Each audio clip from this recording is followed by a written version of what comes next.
Hi, listeners. This is From Ideology to Unity, a spiritual journey where we let go of ego and ideological doctrine in favor of meaning, purpose, and unity as a whole. Today, I'm doing another solo cast, and I'm going to be doing the Emerald Tablet, the fifth Emerald Tablet, the Dweller of Unal. And in fact, I may well do more than that. So,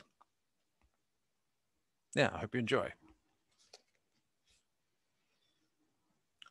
Oft dream I of buried Atlantis, lost in the ages that have passed into night. Aeon on aeon thou existed in beauty, a light shining through the darkness of night. Mighty in power, ruling the earthborn, Lord of the earth in Atlantis' day, King of the nations, master of wisdom, light through Suntal, keeper of the way. Dwelt in his temple, the master of Unal, light of the earth in Atlantis' day. Master, he, from a cycle beyond us, living in bodies as one among men. Not as the earthborn, he from beyond us, son of a cycle advanced beyond men. Know ye, O man, that Horlet the master was never one with the children of men. Far in the past time, when Atlantis first grew as a power, appeared there one with the key of wisdom, showing the way of light to all. Showed he to all men the path of attainment, way of the light that flows among men, mastering darkness, leading the man soul upward to heights that were one with the light. Divided the kingdoms he into sections, 10 were they, ruled by children of men. Upon another built he a temple, built but not by the children of men. Out of the ether he called it substance, molded and formed by the power of Yutolan. Yutolan. He built the forms he built with his mind. Mile upon mile it covered the island. Space upon space it grew in his might. Black, yet not black, but dark like the space-time, deep in the heart of the essence of light. Swiftly the temple grew into being, molded and shaped by the word of the dweller, called from the formless into a form. Builded he then within it great chambers, filled them with forms and called forth from the ether, filled them with wisdom and called forth by his mind. Wisdom called forth from his mind. Formless was he within his temple, yet was he formed in the image of men, dwelling among them yet not of them. Strange and far different was he from the children of men. Chose he then from among the people 3 who became his gateway. Chose he the 3 from the highest to become his links with Atlantis. Messengers they, who carried his counsel to the kings of the children of men. Brought he forth others and taught them wisdom. Teachers they to the children of men. Placed he them on the island of Undal to stand as teachers of light to men. Each of these who were thus chosen taught must he for years 5 and 10. Only thus could he have understanding to bring light to the children of men. Thus there came into being the temple, a dwelling place for the master of men. I, Thoth, have ever sought wisdom, searching in darkness and searching in light. Long in my youth I travelled the pathway, seeking ever new knowledge to gain. Until after much striving, one of the 3 to me brought the light. Brought he to me the commands of the dweller, called me from the darkness into the light, brought he me before the dweller, deep in the temple before the great fire. There on the great throne beheld I the dweller, clothed with the light and flashing with fire. Down I knelt before that great wisdom, feeling the light flowing through me in waves. Heard I then the voice of the dweller.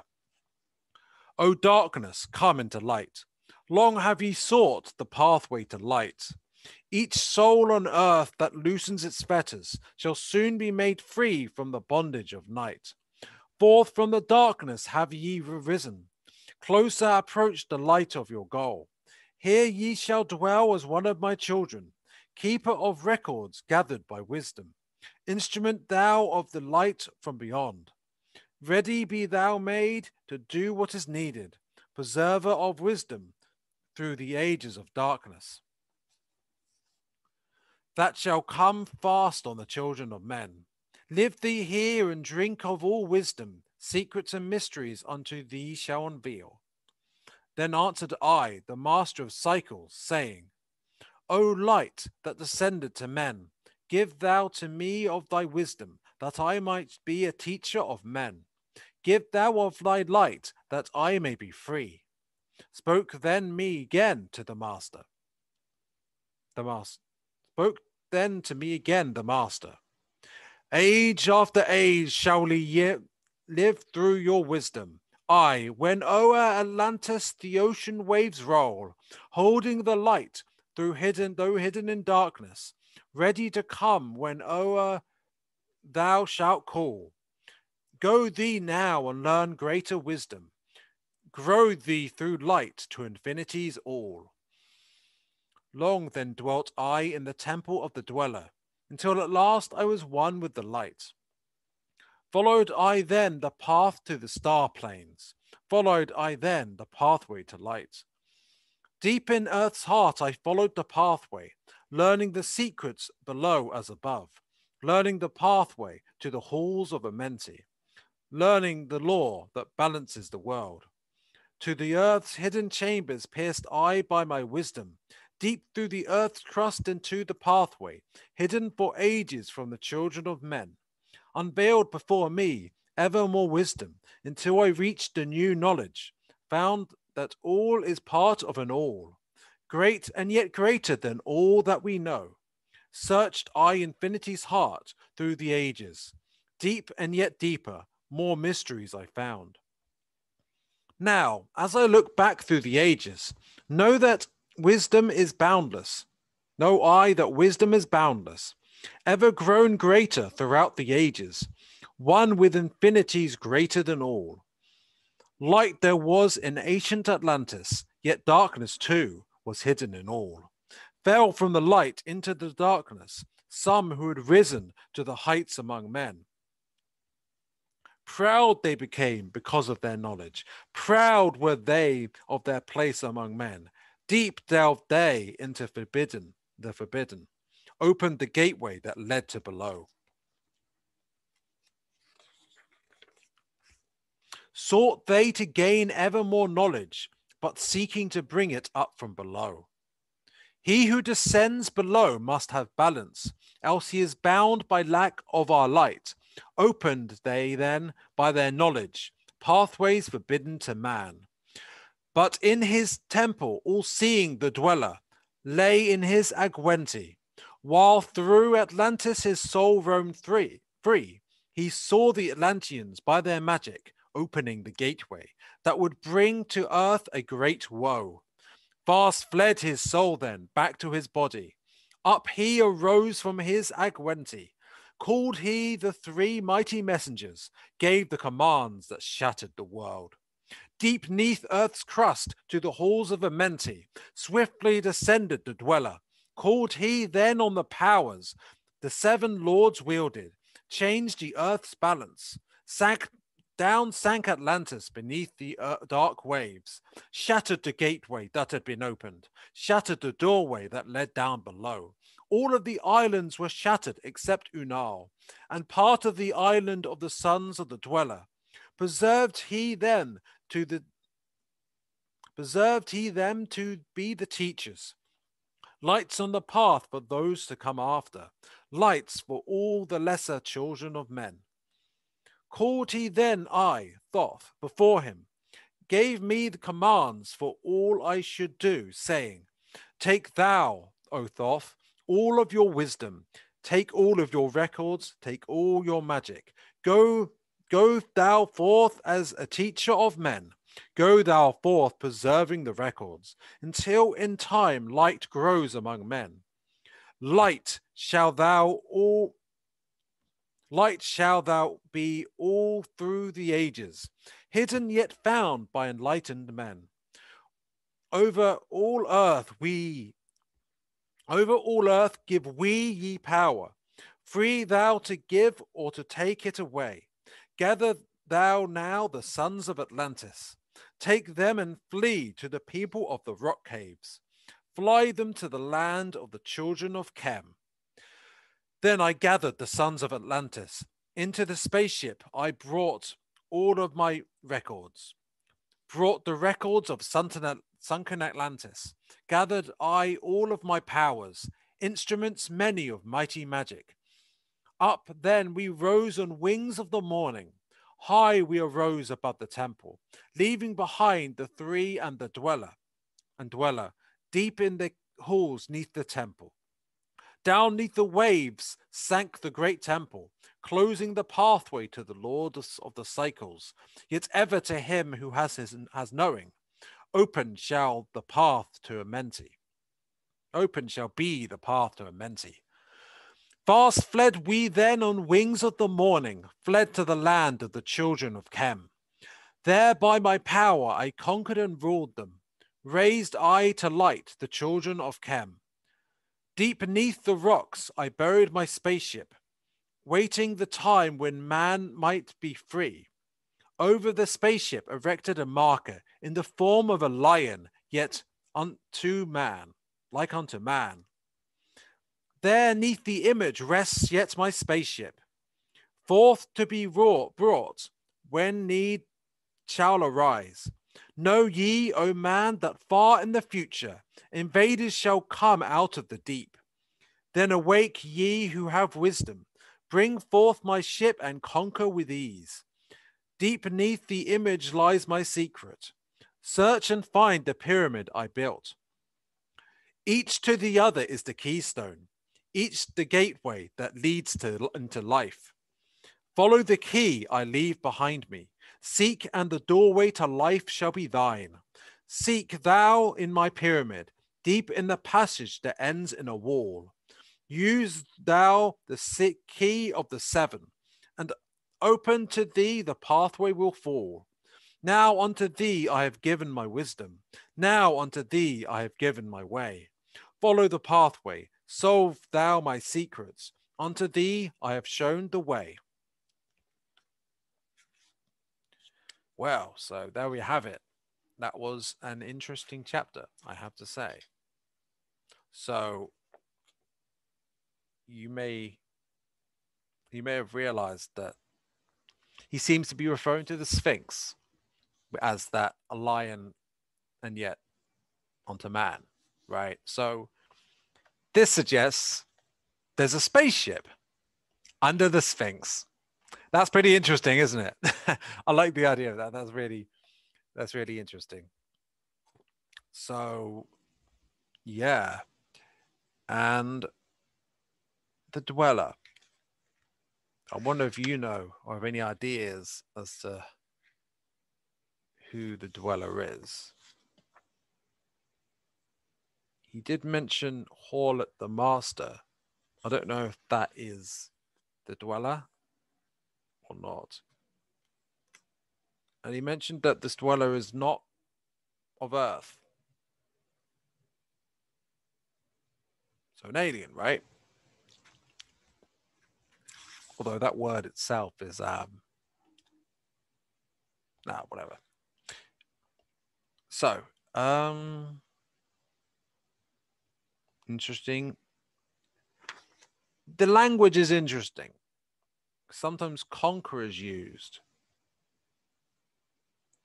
though that doesn't necessarily mean it's done in a negative way, especially when it refers to, sometimes it's symbolic language. So it said, basically, so there was some kind of dark ritual or dark portal, well, both, a ritual to open a portal, to access dark knowledge from below. That was done by some arrogant, by some beings that had seemingly, if I were to interpret this, depolarized away from service to others in their lust for knowledge, in their pride about their knowledge and their position.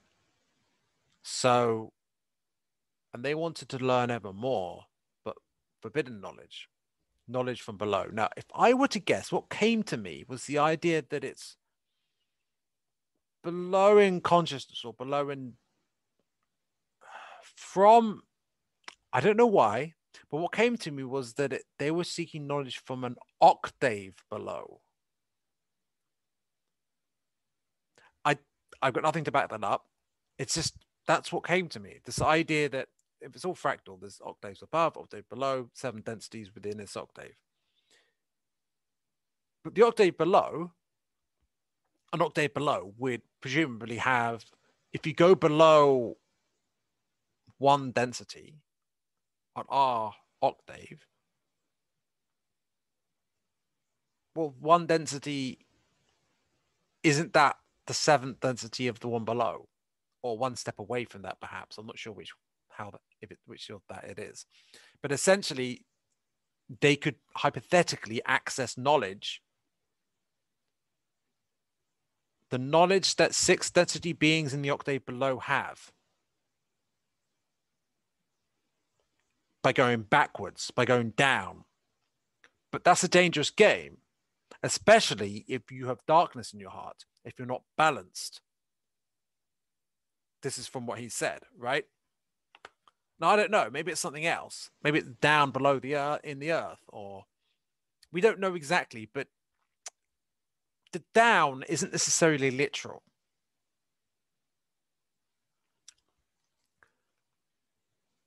And there's a common theme so far, or at least a common theme in what I've read, which is the whole book. So, I mean, there's a common theme, which is he believes, Thoth seems to believe in constantly going up.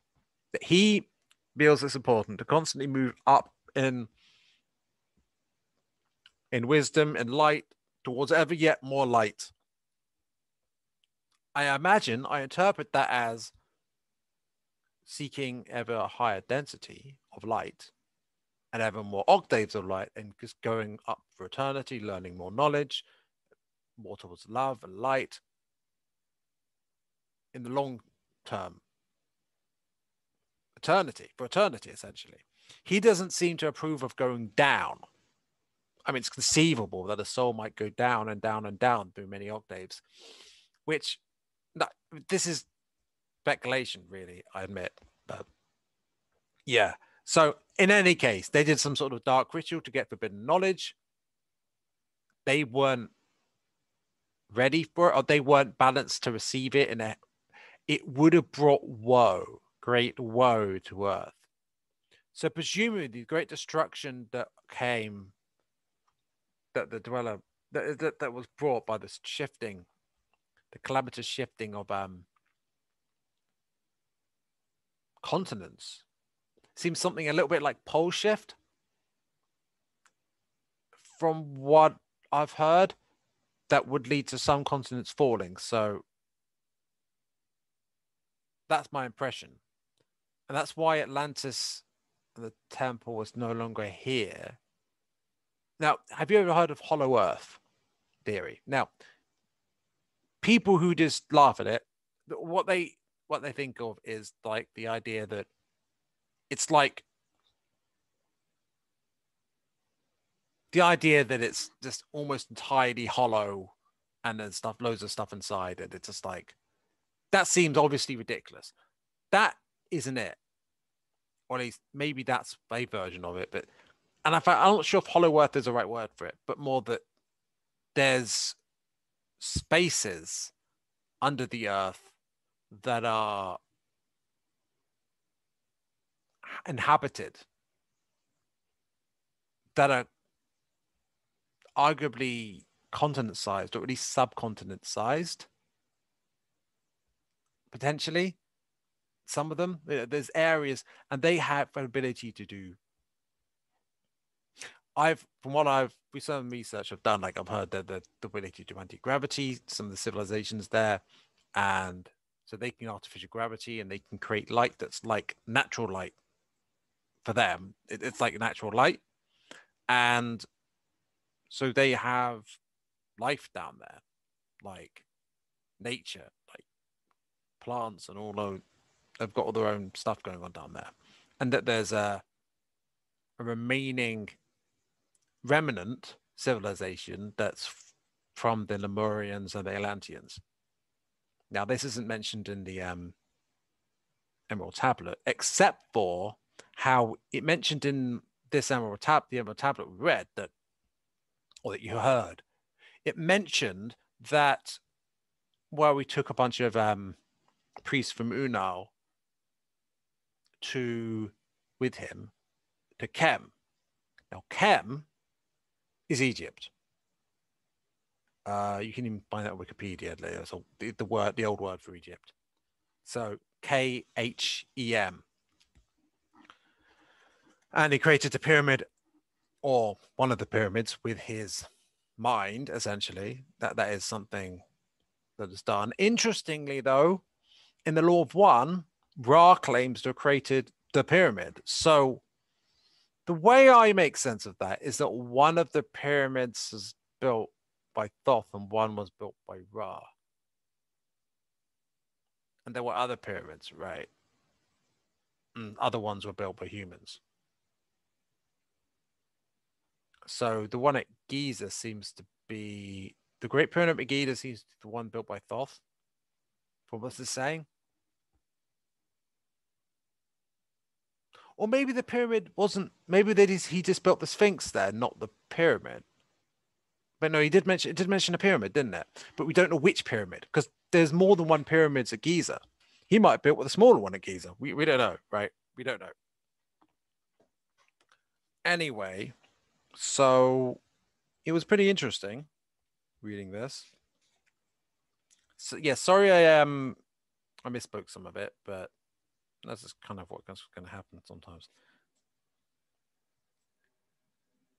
And interestingly, the Dweller knew what was going to happen before it happened. So he was clearly using his third eye there to see the future. He knew the waves would swallow it up before it happened. He mentioned it. So yeah, that's interesting.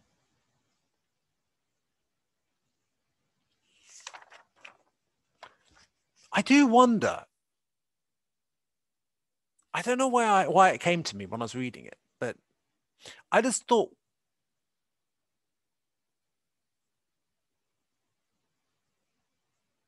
I can't back this up. I don't know why it came to me, but I was like, what if the Dweller is Enki? Now, I'm not sure because I previously used to think that the Sumerian quote gods, the Anunnaki, came after this point. But I've seen things and researched actually recently that indicate that I was wrong about that and actually came before, quite a while before. So, and they were, the Atlanteans were to some extent around over the same time as them, but then they left. So, or perhaps though, the Dweller was there even longer than that, before they arrived, for a long time. Because, like, from what I recall, what I've heard, that Earth was a colony of. It was there were other intelligent species here before humans, before the Atlanteans. And the Dweller could be one of them. Or even just not one of them, and another one. So that's an interesting aspect of things.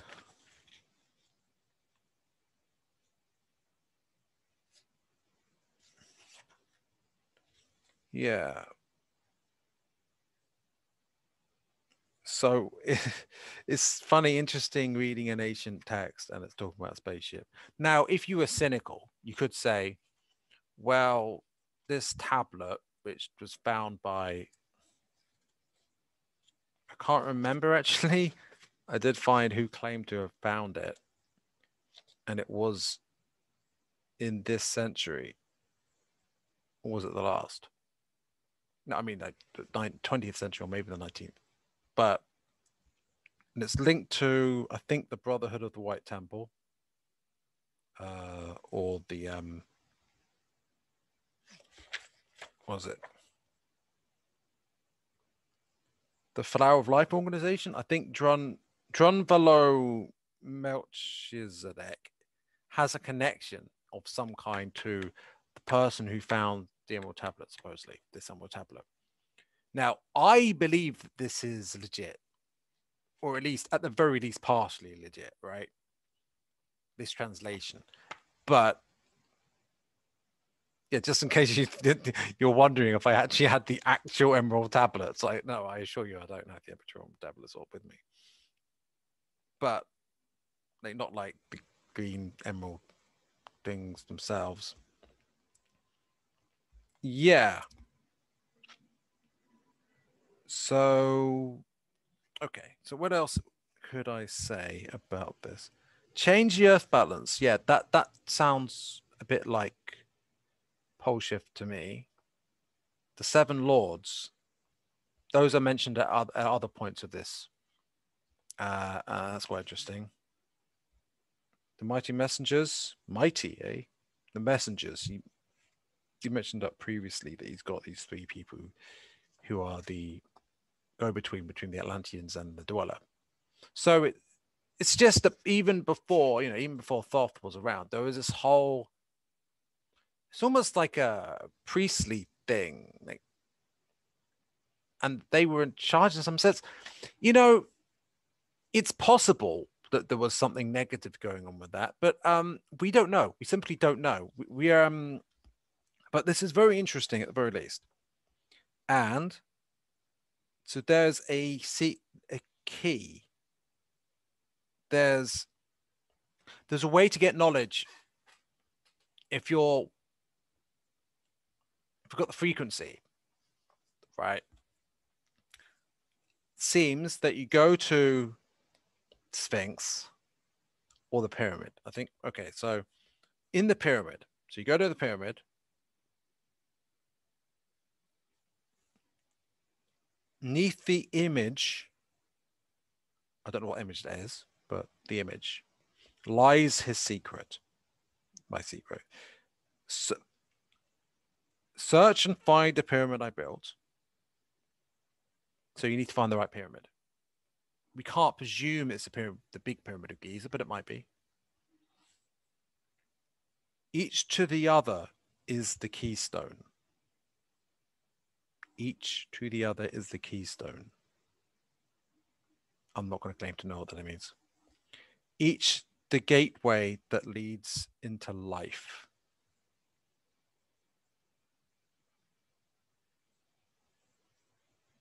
I mean, that could be something internal to us in a sense. I don't really know. Or maybe I do know on some level. Maybe we'll know on some level, but we need to access what we really know. Because maybe we know everything and nothing, right? Follow the key I leave behind me. So he did leave a key behind us. That is, if it's still there and no one hasn't taken it. But is it a literal key? That's the thing, right? The key could be energetic within the Emerald Tablets itself or something like that. So I would say in interpreting this, there has to be intuition used, right? We have to intuitively understand this. And there's many different ways to interpret this. And that's kind of beautiful in a way. So actually, I'll read the bit at the end, that paragraph, the whole stanza or whatever you call it again. Just deep beneath the image lies my secret. Search and find in the pyramid I built. Each to the other is the keystone. each the gateway that leads into life. Follow the key I leave behind me. Seek, and the doorway to life shall be thine. Seek thou in my pyramid, deep in the passage that ends in a wall. The one that ends in a wall, right? That's one of the passages. It is known what passages there are, unless it's been covered up. Which one ends in a wall? Use thou the key of the seven, and open to thee the pathway will fall. The key of the seven. You know, there are 7 densities.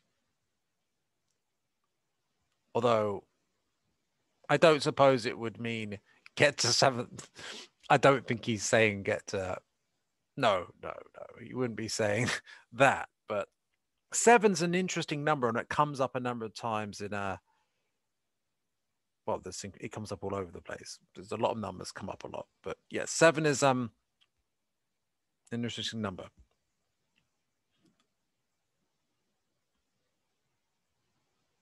If you look at this closely, you know, you might be able to work something out. But yeah, this stuff's fascinating. So basically, in a previous point, he talks about, so the path to Amenti is attained through this. So so you can get his secrets, and you can get to Amenti. And the way there is shown essentially in his words. He's giving us all the clues. Right? And remember, it's not just the words that you read or you hear. There's more layers. For what I hear, there's more layers of meaning in the words energetically than there are literally there, especially with the original one with tablets, but also with translations, which means that you might have things coming up to mind as you're reading, and that might be magical. Well, maybe not. Maybe this is woo-woo, but I believe that. So yeah, I mean, I could go longer analyzing it. I feel like this is long enough. Yeah, so it doesn't seem like I have time right now to do the next chapter and analysis. Yeah, I really don't have that long right now. So, by the way, I was going to do an interview tonight, but you know that got cancelled, or at very least delayed, and that's okay. These things happen. But I won't inform you. I'm going to have a regular schedule where I do it 3 days a week. Like the podcasting course I've just been doing the last 8 weeks, where I started this podcast. It's ending tomorrow, and I've worked out a system for how I'm going to do it. I'm going to be doing it 3 days a week. No, wait. That's not true. That's not true at all. Never mind. I completely misspoke there. So I'm working 5 days a week. I make sure I get enough rest in the weekend. So I'm not going to do interviews then. 3 interviews a week. There might be exceptions, but generally three. I interview 3 different people a week, and I'll see if I can get more solo casts done than that, because solo casts generally are shorter, which means that I can get more in. And if I'm not able to do 3, I can just do more solo casting, right? So yeah, I'm going to keep consistently doing it, which means it might not necessarily be as fast as it has been at some point when I've been uploading, but it might be faster than other points. And the point is, as a podcaster, you just need to Just keep consistently doing it, no matter what. Because a lot of people, they get going for a bit, they do quite a few podcasts, and then they're just like, they lose it. Somehow they stop. And I'm not stopping. It's a key time in history, right? And this service, it means a lot to me. Plus, I mean, I'm happier than I've ever been since my childhood doing this. I love this. So I just, I really look forward to more people knowing about my podcast. So if you enjoy this, I'd really recommend. It's okay. It's fine. It's up to you. But if you can find a way to inform more people, get more people interested, I'd love that, because more people would benefit from what I have to offer. So, and obviously, if you're listening, you almost certainly like what I'm doing, right? I mean, if you don't, I'm not sure why you're listening, but listen anyway, if that's the case. Yeah. That's probably it for now. Have a lovely time for the rest of the year. Hold the light. Don't let the darkness, especially in December, bother you. It's darkest before the dawn, and oh, it shall be wonderful. It will be. All right. I look forward to a lot of truths revealed next year. All right. Bye for now.